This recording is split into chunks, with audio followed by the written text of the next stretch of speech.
नमस्कार, times of Swaraj में आप सबों का स्वागत है और मैं हूं संतोष सिंह। और आज हम टाइम्स ऑफ स्वराज में बात शिक्षक तबादले की उस निर्णय का कर रहे हैं जिस निर्णय को लेकर शिक्षक काफ़ी उत्साहित हैं, या यूं कहें कि जश्न में डूबे हुए हैं सारे शिक्षक कि चलो एक ऐसी सुविधाजनक नीति लाई गई है जिस वजह से हम सारे के सारे लोग अपनी जगह पर चले जाएंगे।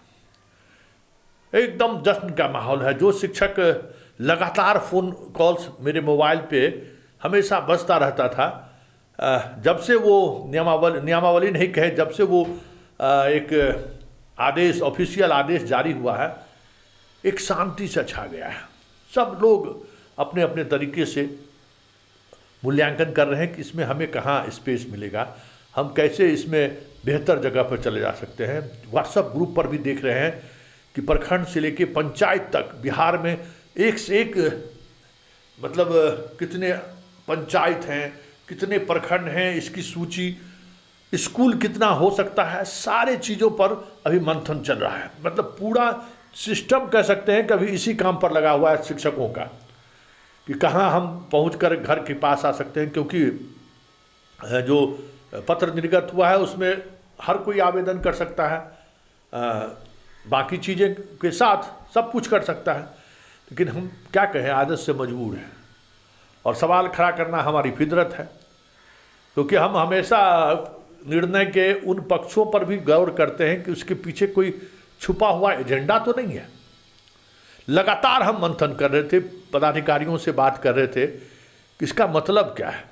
आप भाई आवेदन भी कह रहे हैं स्कैन करके देने के लिए, अगर आप बीमार हैं तो वो भी आप स्कैन करके ले रहे हैं। सारी जितने भी जानकारी हैं इस शिक्षा कोष पर आप ऑनलाइन लेने के साथ साथ सारी चीज़ें ले रही हैं। लेकिन आप जो जानकारी ले रहे हैं उस जानकारी का सत्यापन कौन करेगा?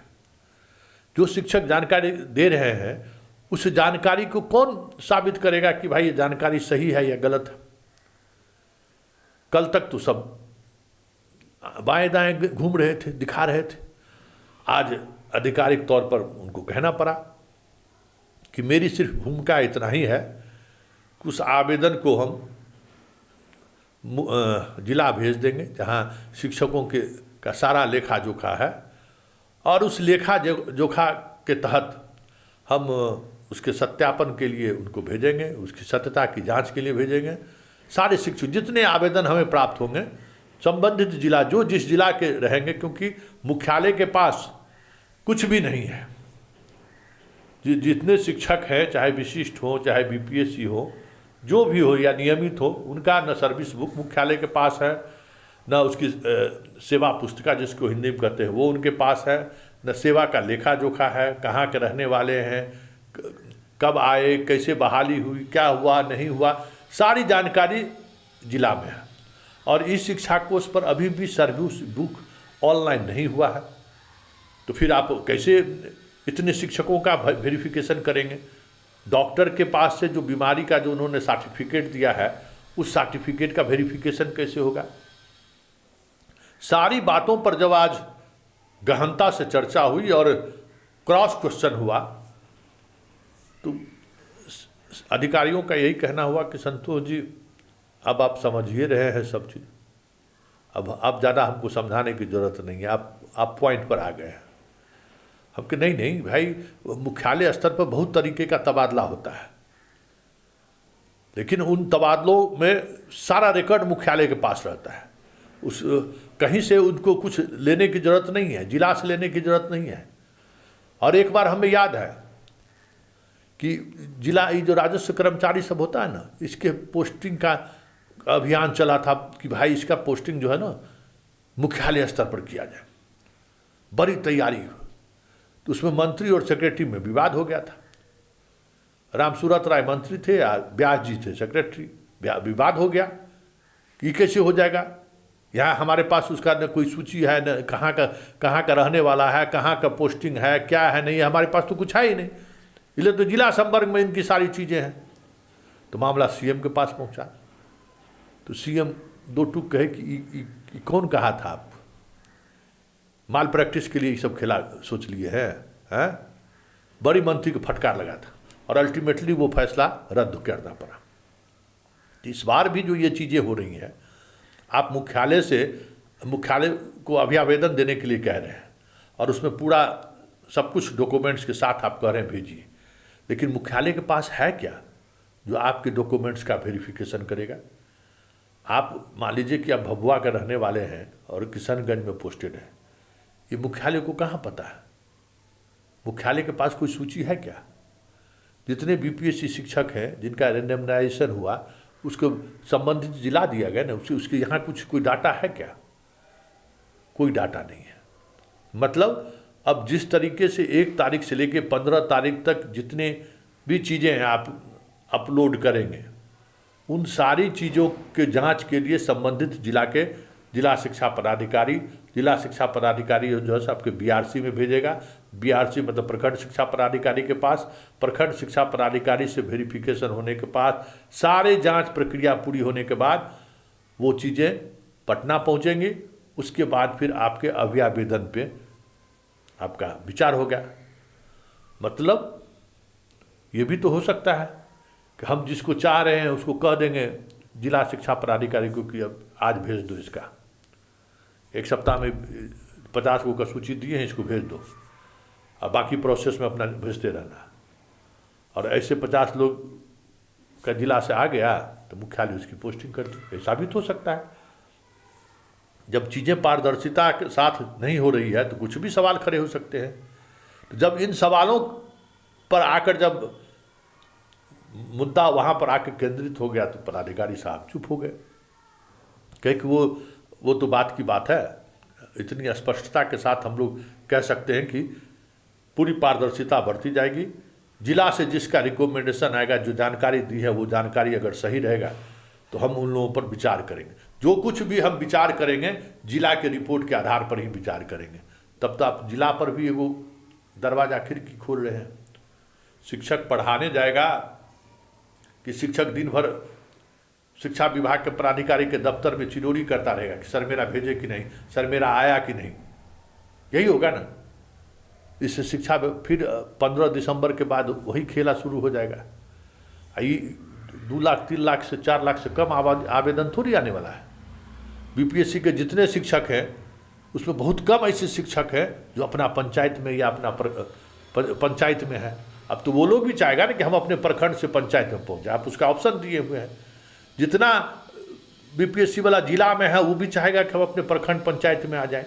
तो आवेदन की संख्या जो आपने क्राइटेरिया रखा है उसमें तो आवेदन की संख्या और बढ़ जाएगी। तो इतनी बड़ी संख्या में जब आवेदन आपके सामने होगा तो फिर तय आपको करने में, सारे का वेरिफिकेशन करने में कितना वक्त आएगा। कैसे कह रहे हैं जनवरी में हम भेज देंगे 1 तारीख से, तो ये तो ऊपर वाला ही जाने। मतलब साफ है कि जो भी नोटिफिकेशन हुआ है या जो भी मार्गदर्शिका निकला है और उसके आधार पर जो तबादले की बात चल रही है, सोच लीजिए क्या होने वाला है, क्या होगा। इसलिए हम बार बार सवाल खड़े करते हैं, क्योंकि देखिए अगर सवाल पूछना बंद कर दिए ना तो फिर अराजकता आ जाएगी। सवाल करना कभी मत छोड़िए, कितना भी संतुष्ट आप क्यों ना हो।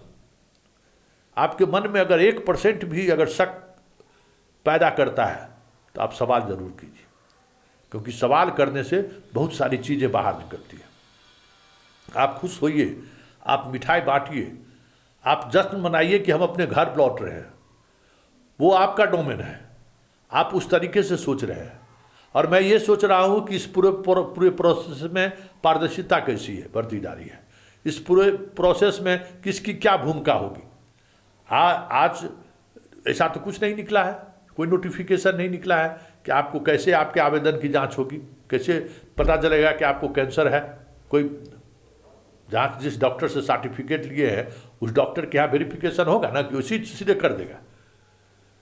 तो ये सारी प्रक्रियाएं जब होगी तो आप सोच लीजिए कि क्या होने वाला है।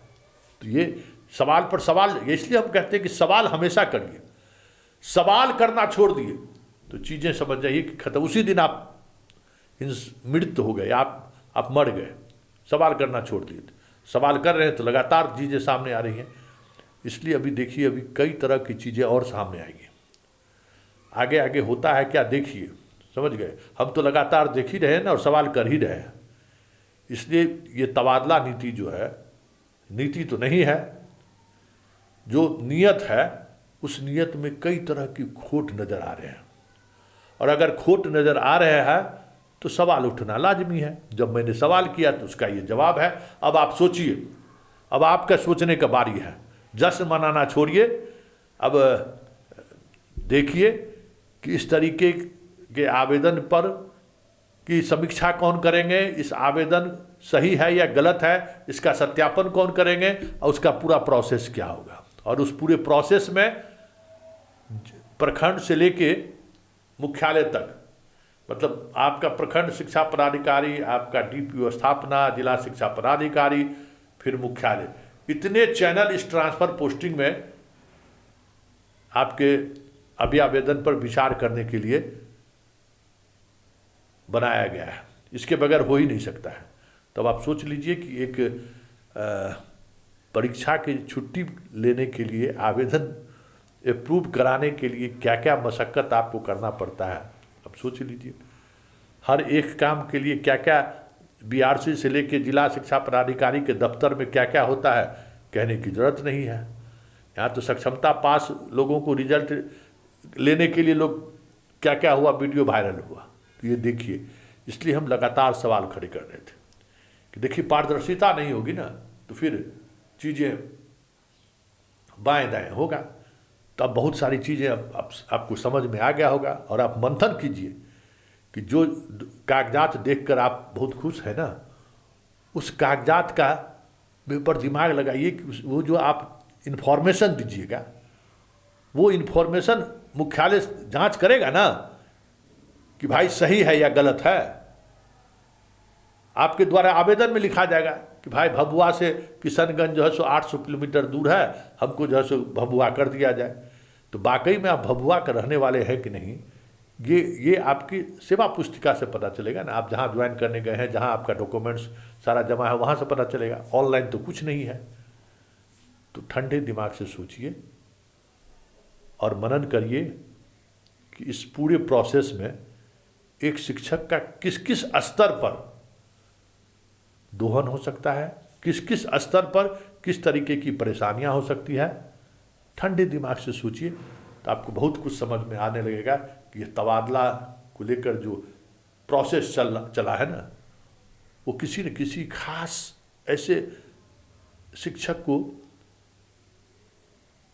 फायदा पहुंचाने के लिए तो नहीं है, या लाभ पहुंचाने के लिए तो नहीं है, क्योंकि ऐसा दिख रहा है।